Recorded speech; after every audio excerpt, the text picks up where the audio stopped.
All right, good morning. Dell forwarded me a comment that was left on a video about a month ago from Jason, November Sun on YouTube, an old friend and a longtime subscriber.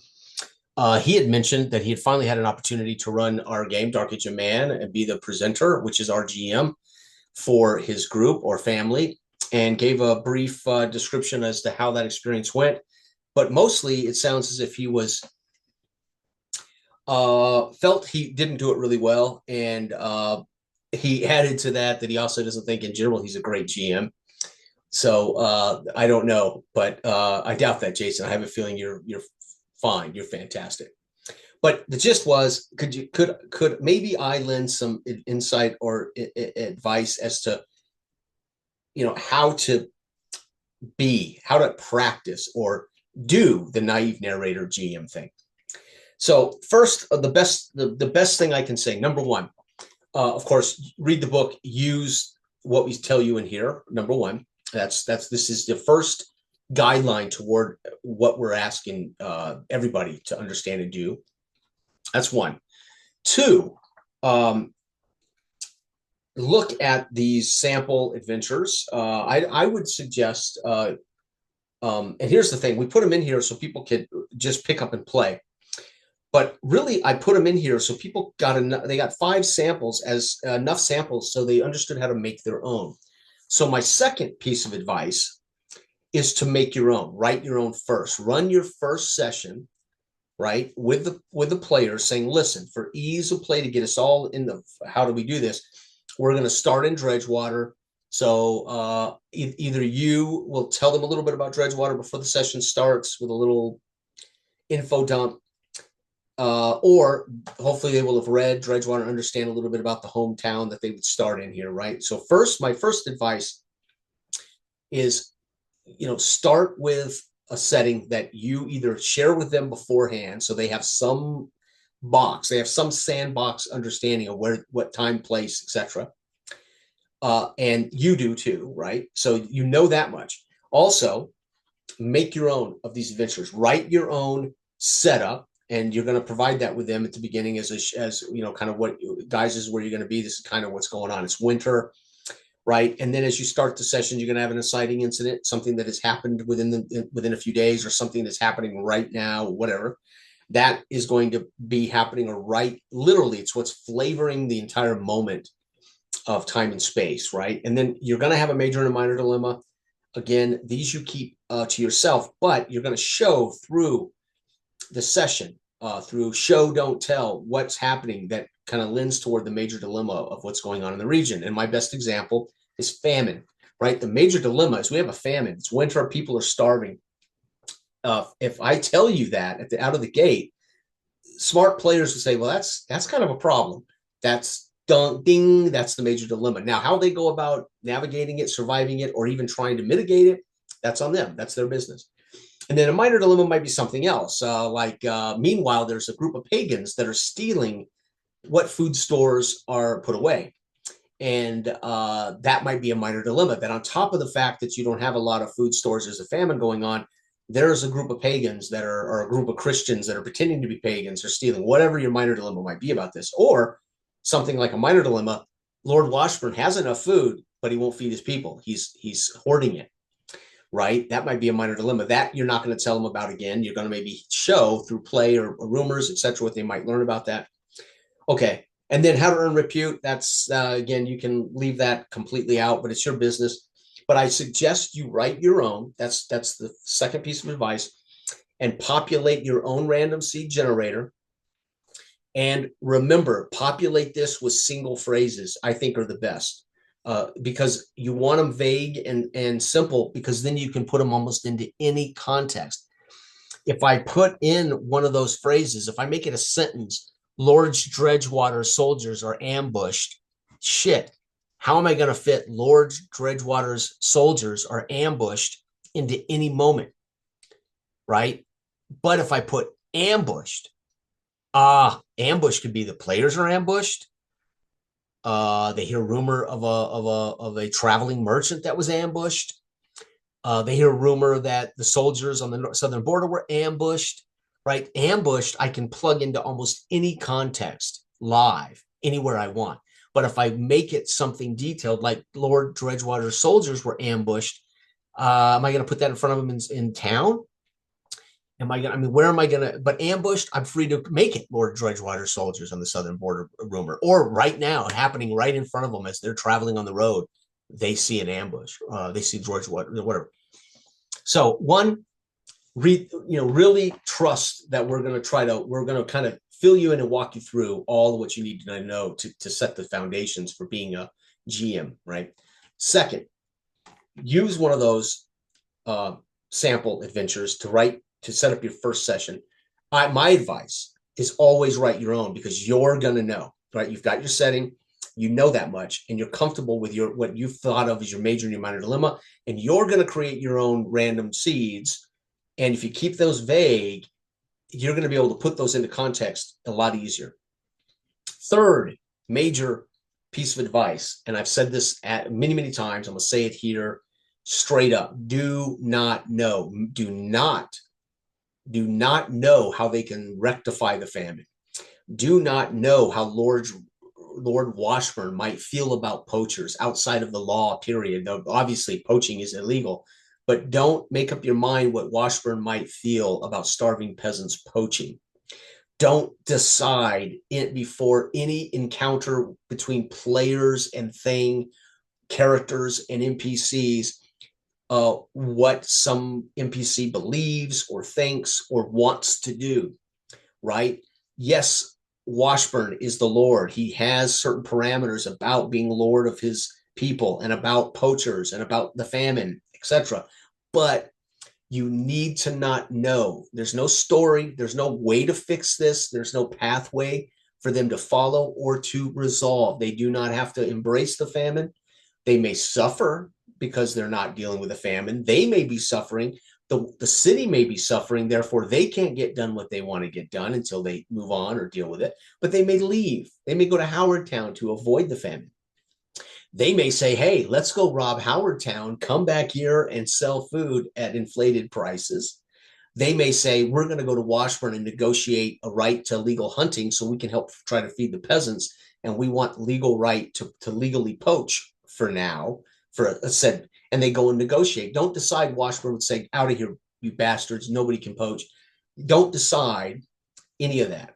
As players pursue their ideas, and as they pursue a way to negotiate with Washburn to achieve something they want to do, no matter what it is, let the dice tell you Washburn's response to that, right?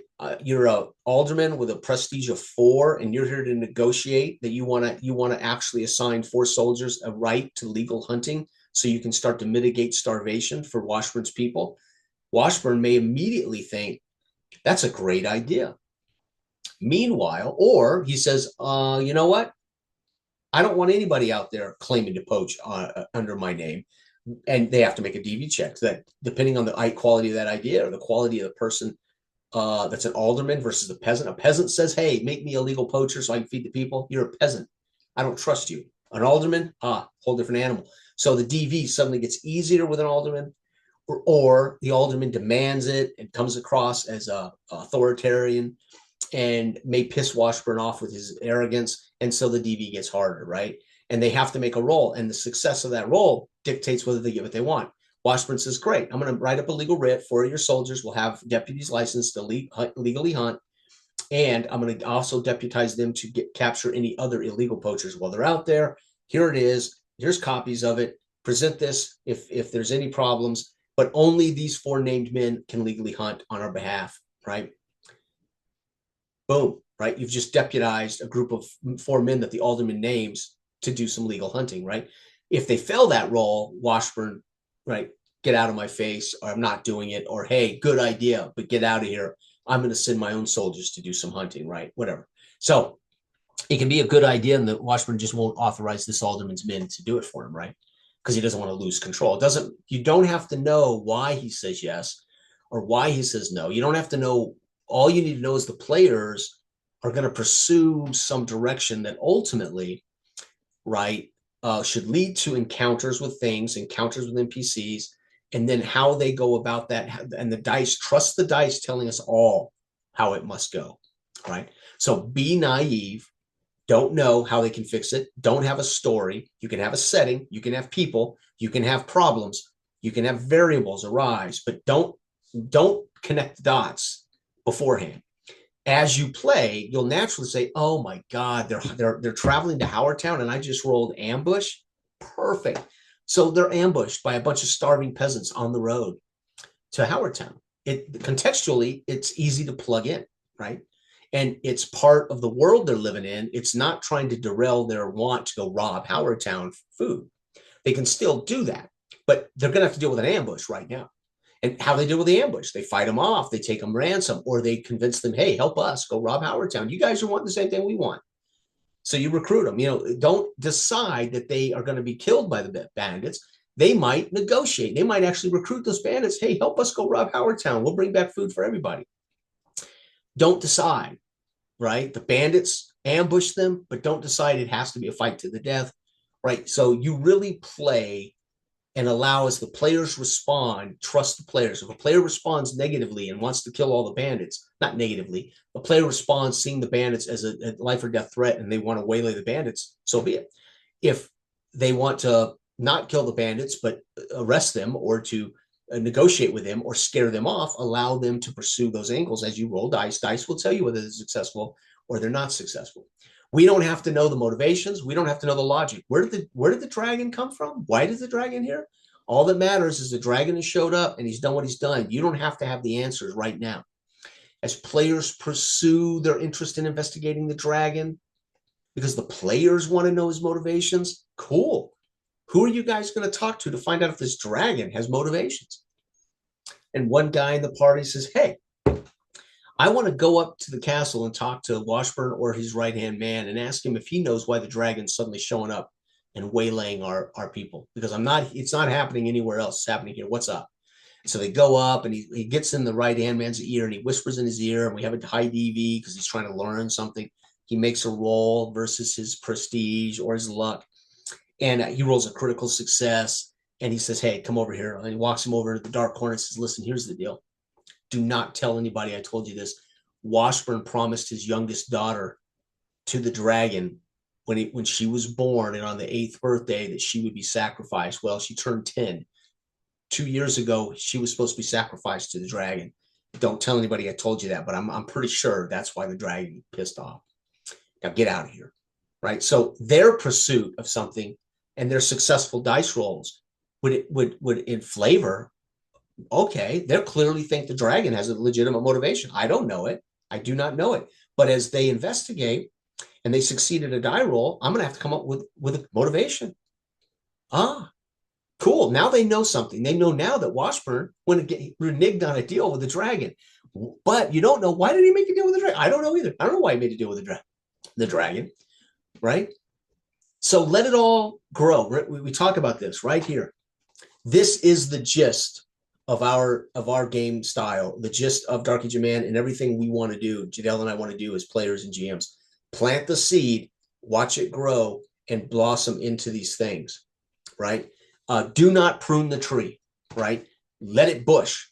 Let it bush. Don't try to bonsai the tree. Don't try to sculpt the tree, because you're taking their ability away to play to find out, and you're not playing to find out. If you sculpt it, if you prune it along the way, you are not naive, right? So don't prune the tree. Let it bush out and let all the things happen that are going to happen. And at the end of the night, you'll go, wow, this started out with you guys in Dredgewater in the middle of winter at noon in a famine, and holy cow, you guys ended up leading an army that you recruited, that you purchased from one of the aldermen to hunt down a Viking that you had heard rumor about was stealing foodstuffs and had a boatload of food.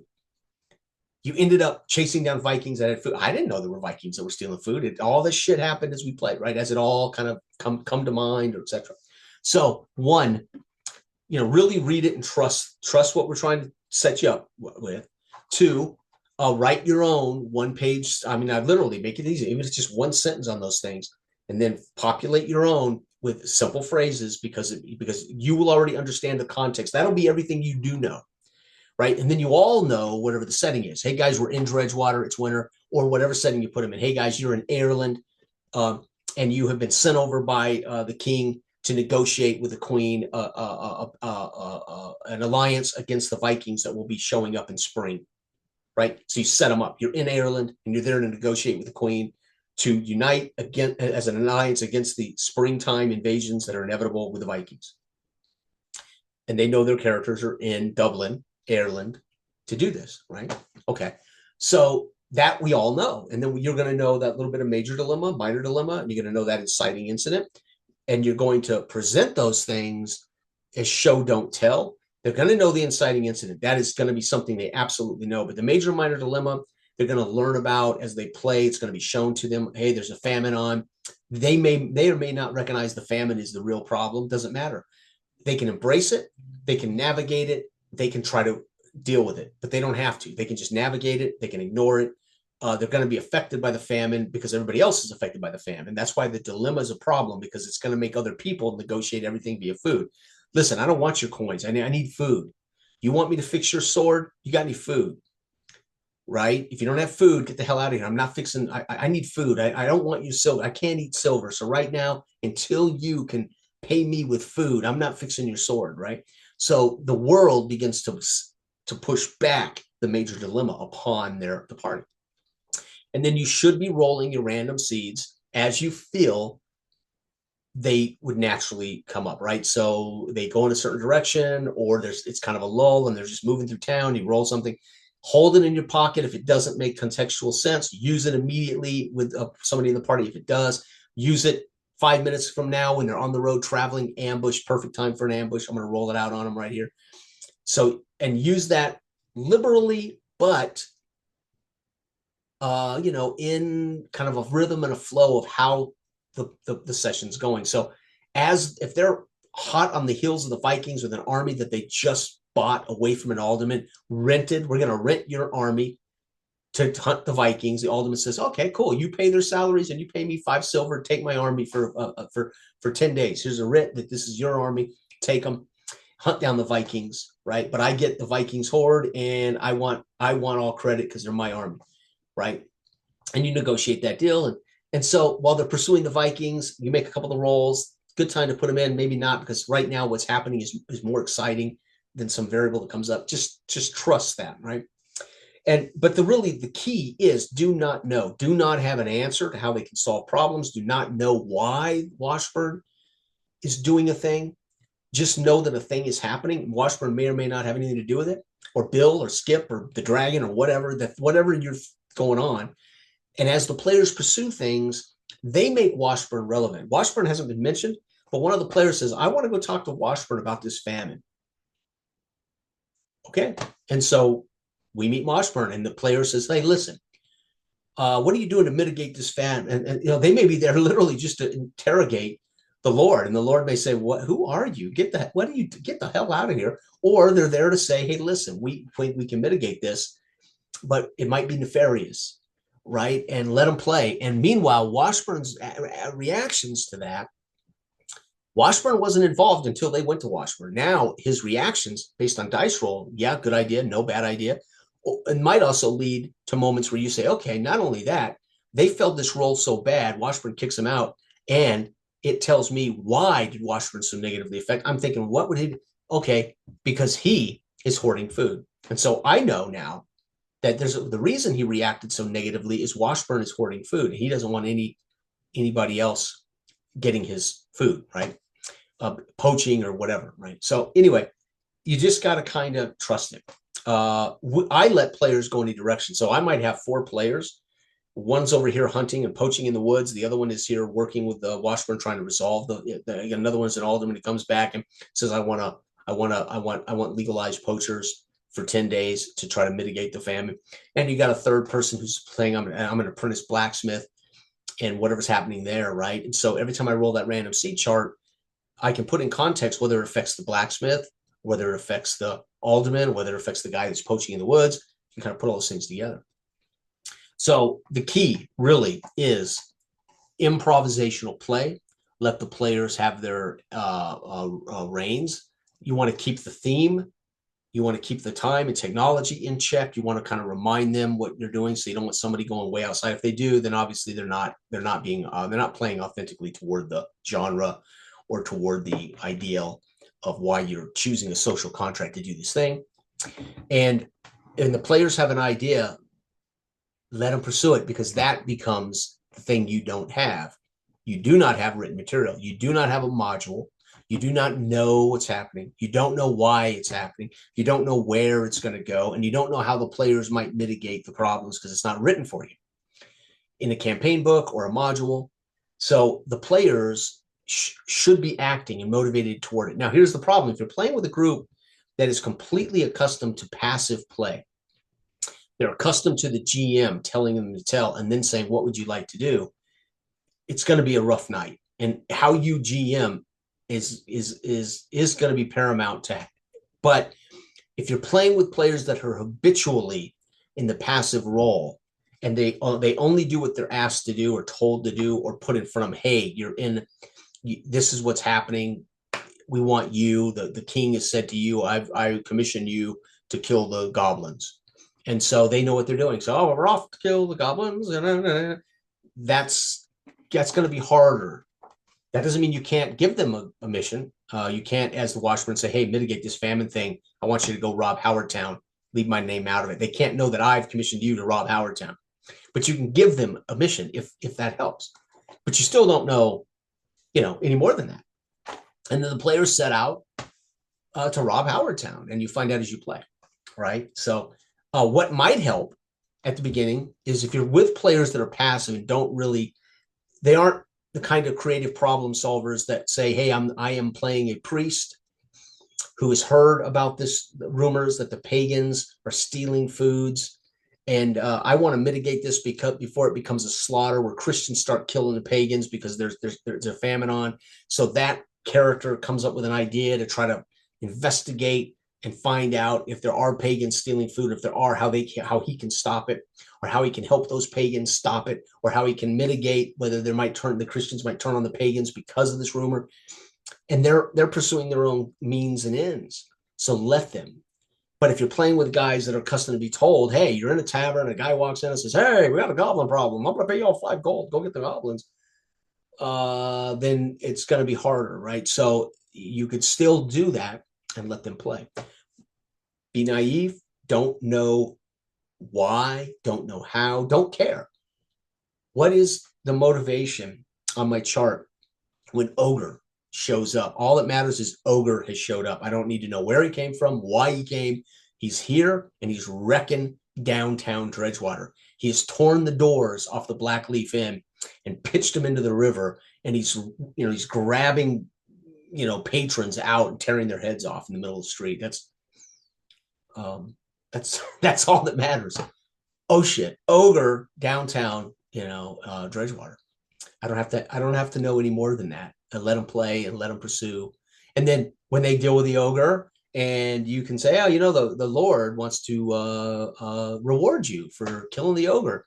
He's invited you all up for a feast at Dredgetown Manse, and tomorrow night, and so they all go, oh my God, what are we going to do? We're gonna, they're invited up to dinner, and they get to meet Washburn and role play out meeting some aldermen in Washburn, and they get to tell their tales of the ogre. And meanwhile, I've rolled on the shark witch. So while they're at the feast meeting these people, there's a witch somewhere in the room working some dirty curses upon somebody, right? And I present that by saying suddenly Washburn gets violently ill and projectile vomits what he's just digested with red wine all over the table and upon 5 or 6 of his aldermen as he's violently ill. And they begin to analyze or investigate, why is he ill? What can we do for him? And maybe that leads them to the witch, or maybe they learn about the witch, or maybe not. Right. But all I need to know is, hey, I rolled a witch, and what a great place to put the witch in while they're having a celebratory feast. These people have killed the ogre and saved the town. Right. Just play. Just play. Right. That's my advice. And is it great advice? No, because I believe that everybody who's ever GM'd in their life can do this and does this all the time. Even when they're running pre-written material that is kind of set up for them, players do things that aren't prepared for. Players come up with creative ideas and ways that isn't necessarily outlined as the way to solve the goblin dilemma. and good GMs have seen those and have dealt with those. And so it's the same concept. You just don't go in with any kind of story. You go in with the setting that you know and the players know because you've told them or they've read the book. If you're going to agree to start in Dredgewater and they all get to read the book, or you're going to set them up in Dredgewater and give them a kind of idea, inciting incident, major or minor dilemma are happening. You don't tell them verbatim, but it's happening and you're going to show it to them. And then as they pursue their motivations, their goals, their wants, their desires in relationship to maybe the immediate inciting incident or not, if they say, I'm not going to get involved in the Viking invasion, I'm running for the hills. Or some say, Vikings, holy shit, let's join the Fjord. We're all peasants. Let's join the Alderman's Fjord and fight the Vikings. So they actually go and sign up. Hey, I want to kill Vikings, man. But I want to kill Vikings if you give me 1 acre of land, right? And so they negotiate with the aldermen, right? They want more than just go die for their lord. They want land in killing this Viking. So the players will hopefully be in the world and will come up with ideas and they'll pursue them. And that'll lead to dice rolls. That'll tell you success or failure, fail forward. Success gives them kind of what they want, failure, right? And we just keep watching that bush, right? We're not pruning it. We're not shaping it. It bushes and we just don't know where this thing's going to end tonight, right? If they happen to deal with a major dilemma, then they get, as a group, a repute, right? If they happen to achieve other amazing things that are witnessed by population, they can earn an individual repute. Bill slays the ogre by himself in the middle of the village while everybody else was off doing their thing. Before they got there, Bill already killed the ogre. The whole town saw Bill kill the ogre. Bam, he gets a repute. He levels up instantly on the spot, gets his repute point. He puts that in prestige because now everybody pats him on the back and calling him Ogre Killer. And he writes in his notes, man, they call me James Ogre Killer. And his prestige went up from a 1 to a 2. And now everybody knows him as the brave Ogre Killer. And Washburn invites him up for a feast to celebrate and invites, maybe the other player characters, depending on their level. If they're peasants, he ain't inviting them. But if they're other 1s or 2s or 4, whatever, prominent figures, they might be invited to the feast, in which I rolled on the chart witch. Oh shit, witch is a great place. Now the witch is jealous of the ogre killer because it was her ogre. I didn't know that when I started. I didn't even know a witch was going to come up. But you know what happened? I rolled witch before the feast started, and I went, okay, what would the witch be about here while they're talking and role playing? I go, you know what? Where did that ogre come from? It was the witches, and the witches sent it to wreak havoc on Washburn's town of Dredgetown. Why? I don't know that. But that witch is pissed because now the ogre's dead and she knows who killed him. And where's the witch? Is she here? Is she working her mojo against him or against somebody or whatever, right? I don't know. But I'm now starting to connect the dots live in my head about what contextually would the witch mean. Or the witch could be utterly just the next crazy thing that comes up that had nothing to do with the ogre or anything else, right? So I'm just playing improvisationally by the seat of my pants, and players are hopefully actively pursuing things. They're not waiting for me to say, hey, there's a witch. We're at the feast. Gentlemen, congratulations on the killing of the ogre. And because you are such an amazing human being and you've killed the ogre, there's this witch in the woods to the south. You look like a capable man. Go deal with that witch. That can be how you play, which would be traditional D&D, would be traditional gaming, right? As opposed to something occurs at the dinner in which they would begin to investigate, why is Lord Washburn so ill and violently spewing? Because a curse has been laid upon him. There's no physical reason for it. And they all look around going, oh, what? Somebody's put a curse on him, and they're looking around for a witch. Or they don't even know. They can't even put two and two. They don't even know it's a witch, right? Doesn't matter. It doesn't matter if they ever know there's a witch. I know there's a witch. This has occurred, and all these little things might occur, and they may, as they investigate and play, come across the witch or learn that there is a witch, right? Whatever, it doesn't matter. They don't have to always know what caused Lord Washburn to be violently ill.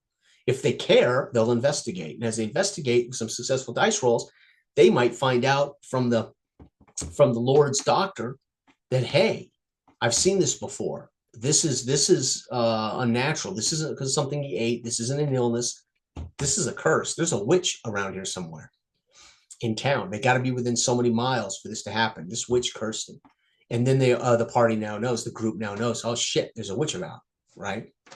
So they can learn about it through play, right? Or never learn that there's a witch at all. They're just shit that'll occur, and as they play, they'll go, "That was weird." And maybe eventually they'll say, "There must be a witch around here somewhere," right? Who knows? Who cares? Don't know. Don't care. It's your game. It's your party. It's your joy. But be naive. Only know what you know, and then only know what you learn. So as you start to learn at the same time the players are learning, that becomes knowledge for you, knowledge for them. Some of it will become somewhat private because you're putting things into context that didn't exist before that moment. Oh, that was the witch's ogre, and she's pissed because you killed the ogre. Okay, now it's real. It's real. I've made it real in my head. They don't have to care. They don't have to give a rat's ass about where the ogre came from or that a witch is pissed off about the ogre. They're only going to have to deal with it as the witch attempts to affect their life or affect the lives of the villagers or whatever, if they even care about that. So just play. My advice, my best advice, just play. And as the players pursue the things, or as the players respond to the negative shit, like an ogre showing up, or Viking invasion, or a dragon, or whatever you may have on your lists. But if you write your own, right? And I mean, just that one page, just write, what's the setup for tonight? Guys, it's winter. It's the dead of winter, right? And it is midnight. If that may be just all of a sudden you mean, you're in Dredgewater, it's the dead of winter, midnight. That may be all you want to give them for the actual setup, right? They know they're in Dredgewater. They know it's the dead of winter. They know it's midnight. That's it, as far as you go. And you can then show them an inciting incident as you start play, or you can say, within the last week, there have been food stores have been stolen, right? Major dilemma is impending famine. Minor dilemma is somebody stealing the food stores. They don't know those things yet, right? They're only going to learn those things as they investigate or play. And then I have my chart. All of those things should be simple, that I can plug into any context. They should be ultimately variables that are dangerous, and the level on that chart determines how dangerous. As you get to the middle, they're less dangerous, kind of, and they should be rolled liberally and injected into play as you see fit. But there's no hard rule as to when you roll and when you put them in front of players. It should be contextual and as you see fit, as it makes sense with the rhythm of the session. And then let the players go, because as they move through the space, they're going to be the ones that give you, right, the encounters in which you're going to role play. And then they're going to make dice rolls. They're going to decide whether Washburn agrees or disagrees. Trust the dice. Trust how they bargain, trust how they make obligations, trust how they approach people, trust their prestige score. If they're an alderman, how it affects these conversations with another alderman or another person versus a peasant. When a peasant barks at a blacksmith, he ain't going to get anywhere. The blacksmith's going to tell him, fuck off, because you're just a nobody peasant. Get the hell out of my shop. If it's an alderman saying, I want my sword fixed by Tuesday, the blacksmith can look around and say, you know what, let's make a roll, modify by your prestige to see if he'll prioritize your sword. I'm going to set it at 5. You roll the dice. It's a 9. Yeah. Yes, sir. I'll have it done Tuesday. Because you're an alderman and you can kind of bark orders to the blacksmith, right? So trust what we're giving you, right? The entire package is improvisational, pseudo-historical fantasy role-playing in a particular time and space, in a particular fictional, pseudo-historical fictional place and world. And then use Dredgewater at first, right? And then, of course, I would write your own first page. And eventually, you won't even need to write much. All you'll need is your random seed generator, because as the better you get at this, like I don't even worry about a major dilemma most of the time, because the players are going to start playing. But if I want my world to really be impactful, then it has to have major and minor dilemmas. It has to have inciting incidents. This is where Dell and I disagree. I think those pieces are paramount to making the world matter before the players set foot in it. Dell really believes those things. You don't need all that shit. We don't need it. But now the world is right. And then the world has no context before they even start, right? The famine gave them context. Right. But if I had just said, hey, guys, it's winter, it's Dredgewater, where are you at? Well, they get to start playing, but I don't even know I don't even know why the world is right now a more dangerous place or a less dangerous place. I don't know necessarily whether it's a cold place or a springtime with poachers or, So anyway, hopefully this helps. All right. Bye-bye.